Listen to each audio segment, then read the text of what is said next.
তাআলা জান্নাতের 8টি দরজা তার জন্য খুলে দিবেন। আর যদি কেউ একবার সুবহানাল্লাহ বলে, রাসূল বলেন সুবহানাল্লাহি তামলাউল মিজান। দুনিয়ার মধ্যে যারা বেশি বেশি করে সুবহানাল্লাহ পাঠ করবে, আমল করবে, পরকালে হাসরের ময়দানে তার জন্য আল্লাহ তাআলা মিজানের পাল্লা ভারী করে দিবে। খুশি হন নাই বুঝি? জোরে বলি সুবহানাল্লাহ। আরেকবার বলি সুবহানাল্লাহ। ভিন্ন হাদিসে রাসূল বলেন, কেউ যদি সুবহানাল্লাহ একবার বলে, আমার উম্মতের মধ্যে যারা একবার সুবহানাল্লাহ মহব্বতের সহিত পাঠ করবে, জমিন থেকে আসমান পর্যন্ত যতটুকু ফাঁকা জায়গা রয়েছে, নেক দিয়া ভরপুর করলে যে পরিমাণ নেকের প্রয়োজন হয় তার চেয়েও বেশি নেকি তার আমল নামার মধ্যে লিখে দেওয়া হবে। আরো একটি হাদিসের মধ্যে রাসূল বলেন, আমার কোন উম্মতের মধ্যে যদি সুবহানাল্লাহ কেউ যদি একবার আমল করে বলে, জবান দিয়ে উচ্চারিত করা হয়, তার জন্য জান্নাতের ভিতরে এমন একটি গাছ হবে যার ছায়া 500 বছর পর্যন্ত যদি ঘোরায় দৌড়াইতে থাকে ওই গাছের ছায়া শেষ করা ঘোরার পক্ষে সম্ভব হবে না। কতটা সহজ ইবাদতের ক্ষেত্রে আল্লাহ সুবহানাহু ওয়া তাআলা আমাদেরকে করে দিয়েছেন। একটি দৃষ্টান্ত দেই। হযরত মুসা আলাইহিস সালাতু ওয়াস সালাম আল্লাহর সঙ্গে কথা বলতেন, এজন্য মুসা নবীর নামের পাশে লাগানো কালিমুল্লাহ। মুসা নবীকে কি বলা হয়? মুসা কালিমুল্লাহ। আল্লাহর সঙ্গে তিনি কথা বলতেন। আল্লাহ সুবহানাহু ওয়া তাআলা ডাক দিয়া বলেন, মুসা তুমি যে আমার সঙ্গে কথা বলো, 4টা শর্তের ভিত্তিতে তুমি আমার সঙ্গে কথা বলতে পারো, অন্যথায় তুমি আমার সঙ্গে কথা বলতে পারো না। কিন্তু আমার হাবিবের উম্মত, আমার বন্ধুর উম্মতেরা আমার সঙ্গে কথা বলবে, 4টা শর্তের একটি শর্তও তাদের লাগবে না। সুবহানাল্লাহ। আমার আল্লাহ তাআলা ওয়াজ করেন, হে মুসা নবী, আপনি যে আমার সঙ্গে কথা বলেন, যে 4টি শর্ত আপনার লাগে, 1 নম্বর শর্ত হলো আপনাকে তাহারত পবিত্রতা অর্জন করতে হয়, আপনাকে ওযু করতে হয়, পবিত্রতা অর্জন করতে হয়। 2 নম্বরে নির্ধারিত একটা জায়গা দূর পাহাড়ে আপনাকে আসতে হয়। আপনি যদি বাড়িতে কথা বলার চেষ্টা করেন বলতে পারবেন না, রাস্তার মধ্যে যদি কথা বলার চেষ্টা করেন বলতে পারবেন না, আর যদি পবিত্র অবস্থায় আপনি না থাকেন তাহলেও কথা বলতে পারবেন না। তুর পাহাড়ে না আসলে আপনি কথা বলতে পারবেন না। আর আমি যতক্ষণ মন চায় অথবা আপনার যতক্ষণ প্রয়োজন ততক্ষণ আপনি কথা বলতে পারেন। 1 নম্বর হলো পবিত্রতা অর্জন করা, 2 নম্বর হলো তুর পাহাড়ে যাওয়া, 3 নম্বর হলো ফাখলান আলাইক, আপনার জুতা খুলতে হয়, 4 নম্বর হলো আমার যতক্ষণ মন চায় আপনার সঙ্গে কথা বলবো, অথবা আপনার যতক্ষণ প্রয়োজন আপনি আমার সঙ্গে কথা বলবেন। কিন্তু আমার হাবিবের উম্মতেরা আমার সঙ্গে কথা বলবে নামাজে, আমার সঙ্গে কথা বলবে কোরআন তেলাওয়াতে। এই 4টা শর্তের একটি শর্ত তাদের লাগবে না। এই 4টা শর্তের একটি শর্ত তাদের লাগবে না। মুসা নবী জিজ্ঞাসা করলেন যে কেমনি? আল্লাহ সুবহানাহু ওয়া তাআলা বলেন যে আমি যে কালামুল্লাহ আল্লাহর কথা, কালামুল্লাহ কোরআন শরীফ কার কথা? জোরে বলেন, কার কথা? আল্লাহর কথা। তো তারা যদি মুখস্থ কোরআন তেলাওয়াত করে হেঁটে চলে যায়, রাস্তা দিয়ে যাইতেছে, একটা সূরা পড়ল, সে একটি সূরা পড়ল না, সে যেন আমার সঙ্গে কথা বলল। সুবহানাল্লাহ বলে। তাহলে তার জুতাও খুলতে হয় নাই, নির্ধারিত কোনো জায়গায়ও যেতে হয় নাই। এমন না যে শুধু মসজিদে আপনি কোরআন তেলাওয়াত করতে পারবেন, বাড়িতে করতে পারবেন না, বিষয়টা এরকম না। আপনি মসজিদেও করতে পারবেন, বাড়িতেও করতে পারবেন, ব্যবসা প্রতিষ্ঠানে বসে রয়েছেন সেখানেও করতে পারবেন, কলকারখানার মধ্যে আছেন কাজ করতেছেন সেখানেও করতে পারবেন, আপনি যেখানে মন চায় সেখানেই করতে পারবেন, বাথরুম ছাড়া, প্রস্রাবখানা এক্সচেঞ্জের ভিতরে ছাড়া তো করতে পারবেন। আর যদি আপনার ওযু না থাকে মুখস্থ আপনি কোরআন তেলাওয়াত করতে পারবেন না দূরে। না ধরে আপনি মুখস্থ কোরআন তেলাওয়াত করতে পারবেন। আর নির্ধারিত কোনো সময়ও নাই, আপনার যতক্ষণ মন চায় ততক্ষণই আপনি কথা বলতে পারবেন, কোরআন তেলাওয়াত করতে পারবেন। যতক্ষণ বান্দা নামাজের মধ্যে থাকে, যতক্ষণ বান্দা কোরআন তেলাওয়াতের মধ্যে থাকে, ততক্ষণ বান্দা যেন আল্লাহ তাআলার সঙ্গে কথাই বলে।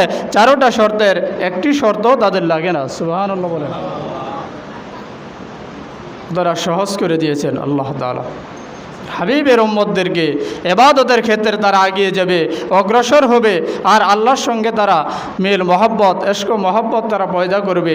মুমিন ইমানদার বান্দাদেরকে আল্লাহ তাআলার বন্ধু যারা, আলা ইন্না আউলিয়া আল্লাহি লা খাউফুন আলাইহিম ওয়ালা হুম ইয়াহজানুন, আল্লাহ তাআলার বন্ধু যারা হবে তাদের কোনো চিন্তা নাই, তাদের কোনো ভয় নাই। দুনিয়ার মধ্যেও তাদের কোনো চিন্তা নাই, ভয় নাই, আখিরাতেও তাদের কোনো চিন্তা নাই, ভয় নাই। সুবহানাল্লাহ বলেন। আমলের মাধ্যমে, ইবাদতের মাধ্যমে, আল্লাহ তাআলার ভয়ভীতির মাধ্যমে, তাকওয়ার মাধ্যমে এমন কিছু বান্দাকে আল্লাহ সুবহানাহু ওয়া তাআলা দান করেন, এমন কিছু ক্ষমতা আল্লাহ তাআলা দান করেন যা সাধারণ মানুষ পায় না, এবং সাধারণ মানুষ দেখা বড়ই অবাক হয়, আশ্চর্য হয়। এই দৃষ্টান্ত হাদিস শরীফ থেকে দিচ্ছি। রাসূলের এক সাহাবী, আপনার গরিব, মক্কায়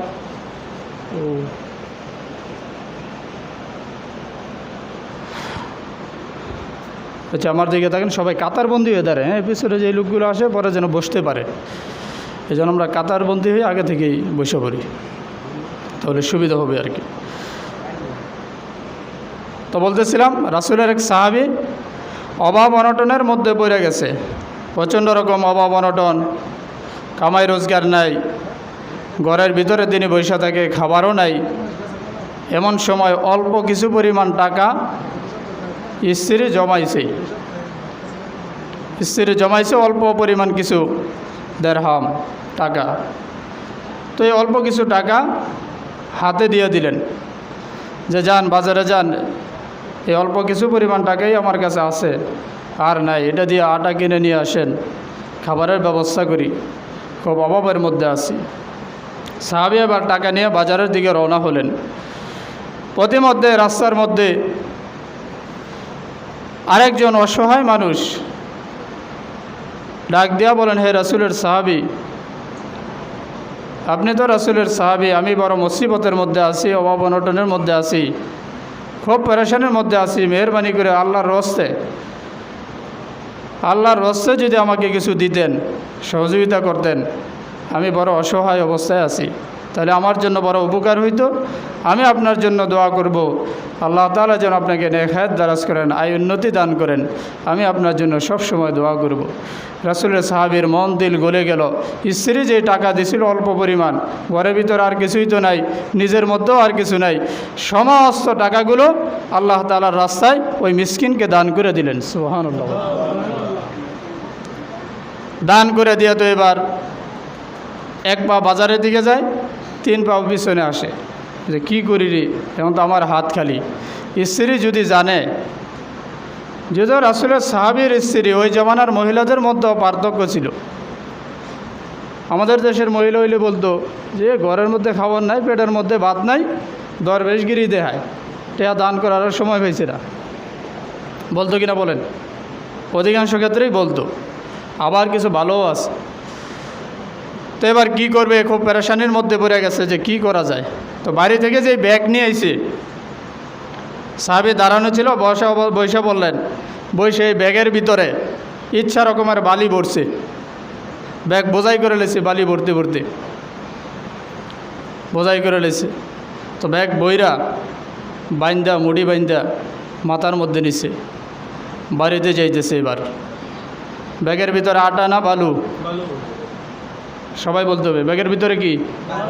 আপনাদেরকে জিগাই কেন, যাতে মনোযোগ থাকে আর কি, ওইরকম কিছু মনে করেন না যে হুজুরে বারবার জিগাইলে এক ধরনের মনোযোগ থাকে। তো আমি বুঝতে পারবো যে আপনারা আমার কথা বুঝতেছেন। তো মাথার যে বস্তা নিয়ে যাইতেছে, বস্তার ভিতরে বালু, বোঝাই করা বালু নিয়ে বাড়িতে নামাইছে। সাহাবী নিজেও জানে বালু, তারপরেও কি জানি কি মনে কইরা স্ত্রীকে বললেন, এই যে আটা আনলাম, আমি নামাজে যাইতেছি, তুমি রুটি বানাও, আমি নামাজ থেকে এসে খাবার খাবো। সুবহানাল্লাহ বলেন। এই বলে তিনি মসজিদে রওনা হয়ে গেলেন, মসজিদে চলে গেলেন। তিনি মসজিদের মধ্যে জোহরের নামাজ আদায় করলেন। আদায় করে খুব পেরেশানির মধ্যে পড়ে গেলেন। আরে এমনি আটা আনতে পারি নাই, আবার যেই কাজ করছি বালু বোঝাই করে বললাম এইটাও ঠিক আছিল, আবার বালু বইরা স্ত্রীকে বললাম আটা আনলাম রুটি বানাও। আরে আমি একটা তো ধোঁকা দিলাম, ব্যাগের ভিতরে তো বালু ছিল, আমি তো বলেছি আটার কথা। হে আল্লাহ তাআলা, আপনার কি বিশ্বাস সেকে আমি বলতে পারি, আপনার উপরে তাওয়াক্কুল করে বলতে পারি, হে আসমান জমিনের মালিক, আপনি তো সব কিছু ক্ষমতাবান, আপনি রাত্রিকে দিন বানান, দিনকে রাত্র বানান, আপনি তো সমস্ত ক্ষমতার অধিকারী। হে আল্লাহ রব্বুল আলামিন, আপনি যদি ইচ্ছা করেন আপনার জন্য কোনো ব্যাপারই না, আপনি যদি ইচ্ছা করেন তাহলে আমার এই বালিকে আপনি আটায় রূপান্তরিত করতে পারেন। জোরে বলেন পারেন কিনা বলেন। আল্লাহ তাআলা সমস্ত ক্ষমতার অধিকারী। ইন্নাল্লাহা আলা কুল্লি শাইইন কাদির। তো এবার খুব চিন্তা ভাবনা কইরা আস্তে আস্তে বাড়ির দিকে রওনা হয়েছে, যে এই বাড়ির অবস্থাটা কি। তো আস্তে আস্তে রওনা হয়েছে, বাড়িতে গেলেন। বাড়িতে ঢোকার সাথে সাথে দেখলেন ঘরের মধ্যে স্ত্রী রুটি বানাইয়া খাবার দাবার খুব সামনে রেডি করে রাখছে, আসা মাত্রই যেন খাইতে পারে। সুবহানাল্লাহ বলে, সব রেডি। এবার মুসকি মুসকি হাসে যে কি করি রে, কেমনে জিগায় যে আটা পাইলা কই। আসলে সাহাবী তো দেখছে বালু আনছে। কোনো কিছু না জিজ্ঞাসা করতে স্ত্রী বললেন, অন্য সময় তো আটা আনেন, আজকেও আটা আনছেন, তবে আজকের আটাটা খুব ভালো পড়ছে। হ্যাঁ, এখন থেকে যদি আপনি আটা আনেন তাইলে এই দোকানের আটাই আনবেন, এই দোকানের আটা খুব ভালো। সুবহানাল্লাহ বলেন। আসলে আটা ছিল না বালু ছিল? যারা বলেন কি ছিল? এটা আটায় রূপান্তরিত করেছেন কে? আল্লাহ।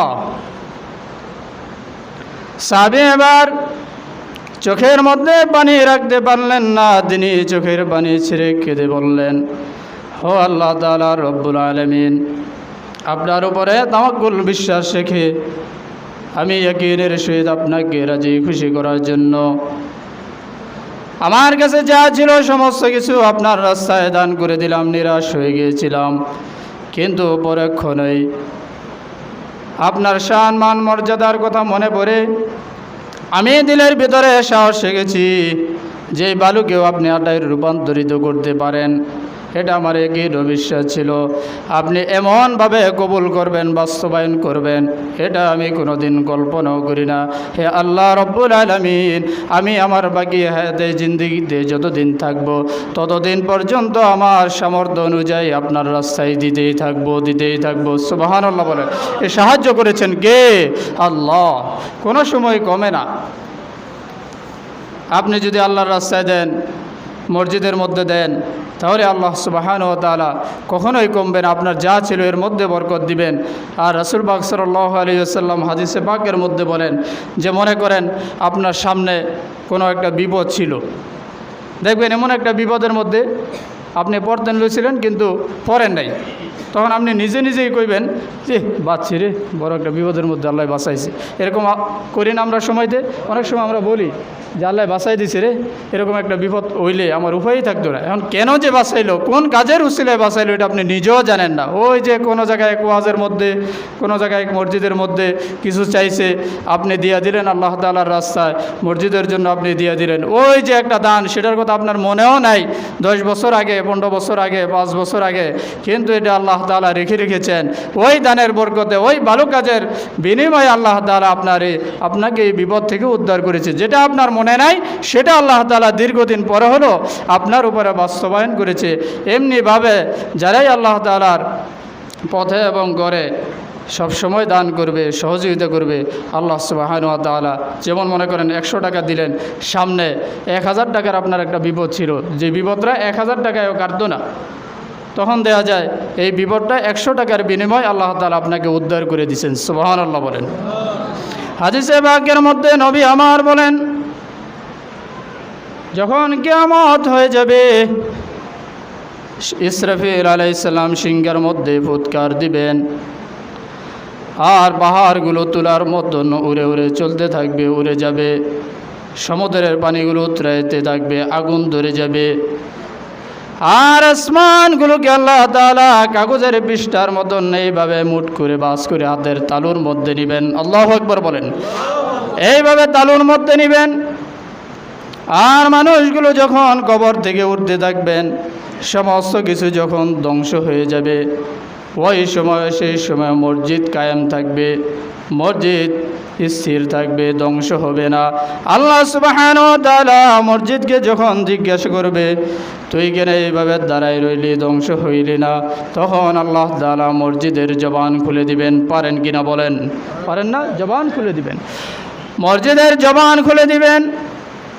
আর বলবেন আল্লাহ তাআলা, আমি হলাম তোমার ঘর, আমি দাঁড়ায় থাকবো ততক্ষণ পর্যন্ত যতক্ষণ পর্যন্ত আমার মধ্যে যারা খেদমত করেছে, পরিষ্কার পরিচ্ছন্ন করেছে, সহযোগিতা করেছে, যে যেভাবে আমার সাথে জড়িত থেকেছে, আমাকে স্বয়ংসম্পন্ন করেছে, সুন্দর করেছে, তাদেরকে যতক্ষণ পর্যন্ত জান্নাত পর্যন্ত পৌঁছে না দিব, ততক্ষণ পর্যন্ত আমি মসজিদ ধ্বংস হব না। সুবহানাল্লাহ বল। এটা অনেক কপালের ব্যাপার, ভাগ্যের ব্যাপার। সবার টাকা মসজিদ মাদ্রাসায় ব্যয় হয় না, লাগে না, ভালো কাজে লাগে না। কারো কাজ দিয়ে, কারো টাকা পয়সা দিয়ে গান বাজনা হয়, সিনেমা হল হয়, সিনেমা হলের মধ্যে লাগে, খারাপ কাজে লাগে। ভাই সাহেব অমুক ব্যক্তি গায়িকার গানে মুগ্ধ হয়ে 1000 টাকা দান করছে, অথচ মসজিদের লেগে চাইলে 10 টাকা দেয়, তাও যেটা দোয়ান থেকে ফেরত দিচ্ছে, একের চলে না, সিরাবিরা দিলে ভালো দেখে দিবেন, কম দেন, এই নোটটা যেন চালান যায়। এমন নোটও সময়তে পড়ে যে ডাক্কের অসল, মনে হয় বাজার পুরোটা ঘুরাইছে, কেউ রাখে না, এটাই না মসজিদে দিয়ে দিছে, ফসল দেয়। তো মন দিল করে আল্লাহ তাআলার রাস্তায় খরচ করা, দান করা, আল্লাহ তাআলা বরকত দেন। যেমন আমার বাবা নাই, তো আমার মতন এরকম অনেকেই আছেন যে বাবা নাই, অনেকে আছেন মা নাই, মা বাবা একজনও নাই। দেখা যাইতেছে তারা দুনিয়ার মধ্যে থাকলে, বেঁচে থাকলে তাদের জন্য আপনি খরচ করতেন, তাদের ওষুধপাতির জন্য, ভরণ পোষণের জন্য আপনার কিছু টাকা মাসে মাসে ব্যয় হইতো। তারা এখন দুনিয়ার মধ্যে নেই, কবরে শহীদ আছে। হতে পারে এরকম অনেক মানুষ আছে যে বাবা মার রেখে যাওয়া জায়গা জমির মধ্যে থাকতেছেন, ঘর বাড়ি ঘর করে থাকতেছেন, অথচ তারা দুনিয়ার মধ্যে নাই। মনের ভিতরে একটা কষ্ট, হারে আমি যেই সময় ছিলাম, বাবা মা যেই সময় ছিল, একটু অভাব অনটন ছিল, ভালো খাইতে পারে নাই, পড়তে পারে নাই, এখন আমি লক্ষ লক্ষ টাকার মালিক, আমার খাবারের কোনো অভাব নাই, পোশাক আশাকের কোনো অভাব নাই, এখন তো মা বাবা নাই। মনের ভিতরে একটা কষ্ট লাগে কিনা বলেন? লাগে। কিন্তু আল্লাহর হাবিব বলেন, রাসূল পাক সাল্লাল্লাহু আলাইহি সাল্লাম বলেন যে আপনি যদি মা বাবার পক্ষ থেকে কিছু দান করে দেন আল্লাহ তাআলার রাস্তায়, মসজিদে, তাহলে আল্লাহ সুবহানাহু ওয়া তাআলা আপনার এই মনের অশান্তিটাকেও দূর করে দিবেন। মা বাবার জন্য কবরে, জান্নাতে ভালো জায়গার, ভালো খাবারের, ভালো অবস্থানের ব্যবস্থা আল্লাহ সুবহানাহু ওয়া তাআলা করে দিবেন। বলি সুবহানাল্লাহ। তো বাবাজিরা আমার, আমি বলতে চাই যে আমাদের এখানকার জন্য, মসজিদের জন্য আগেও কয়েক জমা বলা হয়েছে যে এই কয়েকদিন ধরে বৃষ্টি, আবার মাঝে মধ্যে অনেক গরম থাকে। এই কয়েকদিন আগেই অনেক গরম আছিল। তো কারেন্টের একটা সমস্যা, এটা আপনারা জানেন যে কারেন্টে প্রচণ্ড রকম সমস্যা করে। কারেন্ট না থাকলে আমাদের আজান দিতেও সমস্যা হয়। আবার যদি গরম থাকে, রোদ থাকে, বাইরে থেকে ডবল রোদ গরম এটার ভিতরে থাকে আর কি, বাইরে থেকে, যেহেতু টুইন, উপরে কিছু নেই, চতুর্দিক দিয়ে তাপ লাগে। তো এই জন্য চিন্তাভাবনা করা হইলো যে আইপিএসের জন্য আর কি। তো 2 সপ্তাহ যাবৎ কিছু কিছু আপনাদেরকে বলা হয়েছে, আপনারা নাম লেখাইছেন, সহযোগিতা করছেন। তো আমি চাইবো এরকম 2-1টা লোক, যে আগে তো দিচ্ছেন, যারা দিচ্ছেন আলহামদুলিল্লাহ। তো নতুন করে কেউ আসছেন কিনা যে হুজুর আমি 500-1000 টাকা এই আইপিএসের জন্য, মুসল্লিরা 2-1টা ফ্যান ছেড়ে নামাজ পড়বে, আমার এই টাকার মাধ্যমে আজান হবে, আজান দিবে, হুজুর আমি এই 500-1000 মানে যে যা পারি আমি দিয়ে দেবো। এখন তো নিয়ে আসেন না, লেখায় রাখেন, পরে দিয়ে দিন। কেউ আছেন? হ্যাঁ সত্তর ভাই, ওই যে মার নামে সত্তর সাহেব, উনি 1000 টাকা দিয়ে দিবে। বলি আলহামদুলিল্লাহ, আল্লাহ তাআলা ওনার দানকে কবুল করে নেয়। ওনার সন্তান এটা বলে দেবো, একটু সমস্যা নেই। হ্যাঁ হ্যাঁ, সবাইকেই এটা বলে দেবো ইনশাল্লাহ। হ্যাঁ হ্যাঁ, আচ্ছা আচ্ছা, বাদশা ভাই 1000 টাকা দেবে। বলি আলহামদুলিল্লাহ, আল্লাহ পাক যেন ওনার ব্যবসার মধ্যে বরকত দান করেন, ওনারাকে নেক হায়াত দারাজ করেন। এবং সাজ্জাদ সাহেব ওনার মা আপনারা জানেন সকলেই, উনি আজকে দোয়ার ব্যবস্থা করছেন, আপনাদের কাছে দোয়া চাইছে। ওনার সন্তানও মাদ্রাসায় পড়ে, ডাঙ্গা বাজার হুজুর মাদ্রাসার নামটা জানি কি, মাদ্রাসাতুস সাহাবা ডাঙ্গা সিএনজি স্ট্যান্ড, ওইখানে মাদ্রাসা খুব ভালো মাদ্রাসা, হুজুরও এখানে আসছেন, ছাত্রদেরকে নিয়ে আইছেন। তো ওইখানে পরে হেফজ করতেছে মোটামুটি শেষের দিকে, 25-26 পারার মতন মনে হয়ে গেছে অলরেডি। তো তার জন্য খাস করে দোয়া করবেন এই প্রতিষ্ঠানের জন্য, এবং ছাত্র যারা আসছে ওস্তাদ সবার জন্য খাস করে দোয়া করবেন। আর আপনাদের সন্তানদেরকেও ওইখানে দিতে পারেন, ভালো একটা মানসম্মত, আমি নিজে জানি ওটার ব্যাপারে। তো ওনার মার জন্য দোয়া করবো, আল্লাহ পাক যেন ওনার মার কবরটাকে আপনি জান্নাতের বাগান বানিয়ে দেয় বলি আমিন। ওনার মা বাবা দাদা দাদি আত্মীয় স্বজন যারা শহীদ আছে প্রত্যেকের কবরগুলোকে যেন এই দানের উসিলা করে আল্লাহ তাআলা মাফ করে দেন, কবরগুলোকে যেন জান্নাতের বাগান বানিয়ে দেয় বলি আমিন। তো দুইজন হইলো, আরও কেউ আছে নাকি? 500-1000 কেউ দিলে শরিক থাকতে পারেন, যে যতটুকু পারি, 100-200 পারি দিতে পারেন, 10-এর লরি 1-এর বোঝা শরিক থাকলে ইনশাল্লাহ কাজটা হয়ে গেলে আমরা সুন্দর মতন আজানও দিতে পারবো এবং নামাজও ইনশাল্লাহ করা যাইব, আর কি পড়া যাইব। আমরা কেউ থাকলে খুশি মনে রাজি হইতে পারি, 500-1000 যে যা পারি। হ্যাঁ,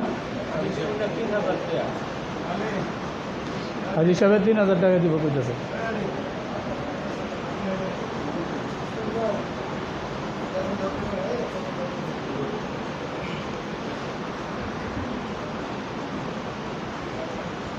এমনিও দিয়ে দেন, কেউ যে নগদাই না থাকেন দিয়ে দিতে পারেন, পরে না হয় অন্য সময় দিয়ে দেন যারা আনেন নেই।